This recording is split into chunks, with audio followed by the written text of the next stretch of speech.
Let's go for a ride.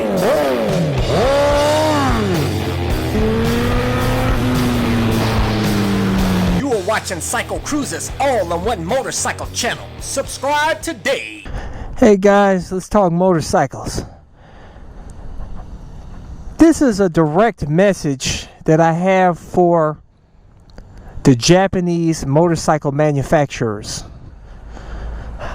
Yamaha, Suzuki, Kawasaki, and Honda. What I want to see you guys make, or at least one of you. You know, I love the super sports that you guys, all the motorcycles you guys make are awesome, but one area that you guys suck at, or I wouldn't say suck, but one area that I'd like to see you guys improve is your dual sports. It's time to update your dual sport motorcycles, guys. Now I know Honda, they have the CRF 250L that's fairly new, which is nice, and it's got some new aspects on that bike that some of the other dual sports don't have, such as it has a fuel gauge on it, and it looks more modern looking compared to a lot of the other dual sports. I mean, Yamaha has a freaking TW200 that looks like a freaking 80s bike. It's still even got a carburetor and an old ass speedometer on it. I know you guys love that bike, but that bike is old as fuck, man. They need to seriously update their bikes, man. And now the Yamaha WR250R, that's what, I think that came on like, what, 2008? It's time to update that bike. But one motorcycle that I would love to see them make, I'd love to see a Japanese version of the KTM 690 Enduro R.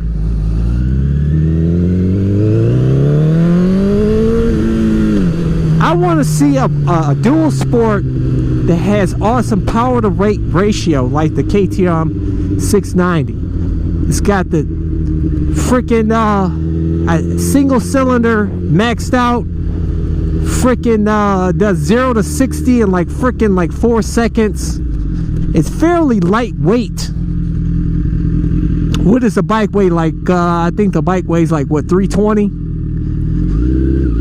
And I would love to see them make a version of that. I would have bought that KTM 690, but we don't have any KTM dealerships here in Cleveland, man. That one KTM dealership was in freaking Akron, and it was a mom and pop's operation. Well, it's just the husband worked on the bikes. That's it. They had no other employees. So the turnaround time when you get a new bike, it takes like freaking like 2 weeks. Any work that needs to be done, you're going to be waiting.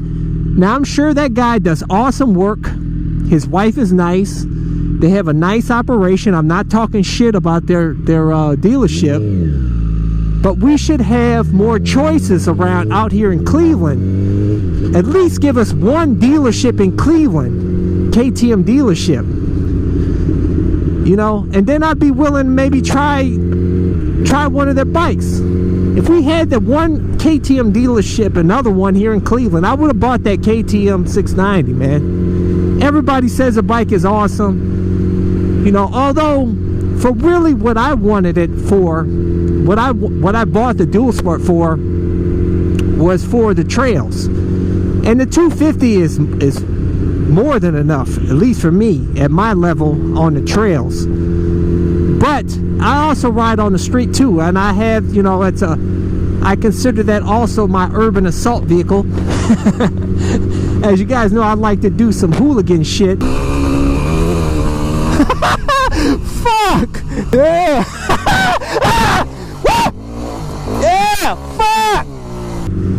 So that KTM 690 would be awesome on the street, and still, you know, you can do your hooligan shit out here on the trails, and, you know, out here on the, you know, doing some illegal trespassing and fuckery out here on the streets.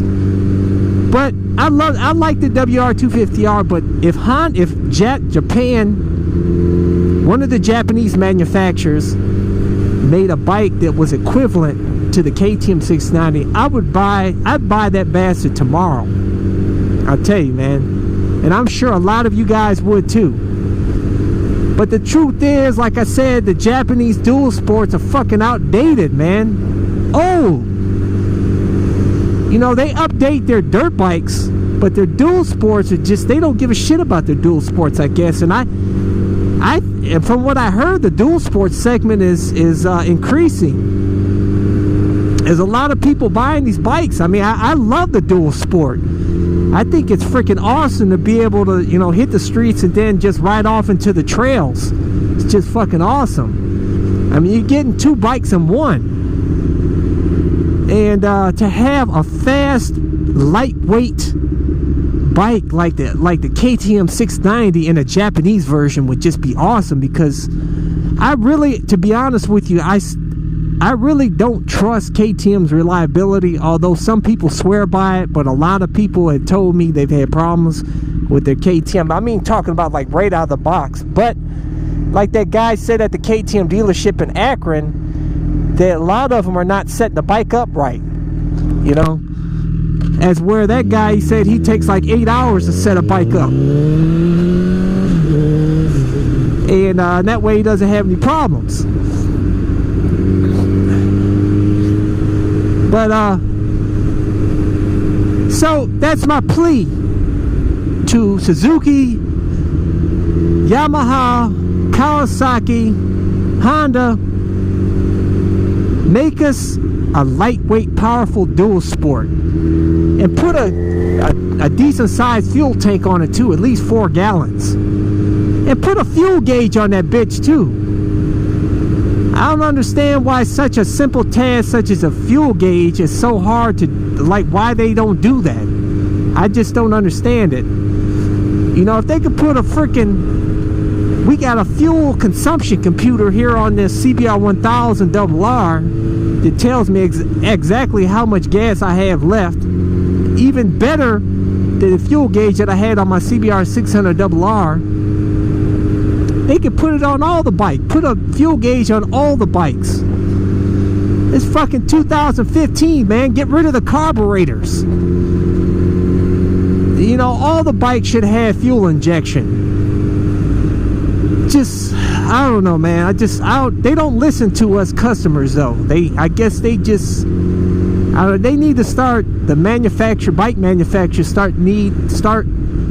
should start listening to its customers and making bikes that we want, and then they will see increase in sales, obviously.